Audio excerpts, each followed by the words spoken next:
ভারতের box office কাঁপাচ্ছে বলিউডের নতুন সিনেমা ধুরন্ধর। ইতিমধ্যে ৩০০ কোটির ক্লাব পেরিয়ে গেলেও ধুরন্ধর সিনেমা মধ্যপ্রাচ্যের ৬টি দেশ বাহরাইন, কুয়েত, ওমান, কাতার, সৌদি আরব ও সংযুক্ত আরব আমিরাতে মুক্তি পায়নি। অভিযোগ রয়েছে ছবিটিতে পাকিস্তানের বিরুদ্ধে বার্তা থাকার কারণে এই মুসলিম দেশগুলোর কর্তৃপক্ষ অনুমোদন দেয়নি। তবে কেন মুক্তি পায়নি তা নিয়ে কোনো আনুষ্ঠানিক ব্যাখ্যা দেয়নি দেশগুলো। নির্মাতা ও প্রযোজনা প্রতিষ্ঠান দাবি করেছে ধুরন্ধর মূলত একটি স্পাই থ্রিলার, যার পটভূমি পাকিস্তান।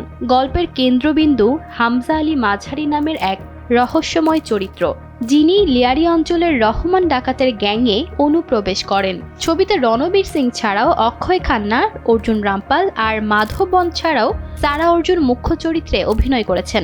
ইন্ডাস্ট্রি ট্র্যাকার স্যাকনিক অনুযায়ী ধুরন্ধর ভারতে ৩০০ কোটি রুপির মাইলফলক অতিক্রম করেছে এবং বিশ্বব্যাপী মোট আয় দাঁড়িয়েছে ২৭৪.২৫ কোটি রুপি।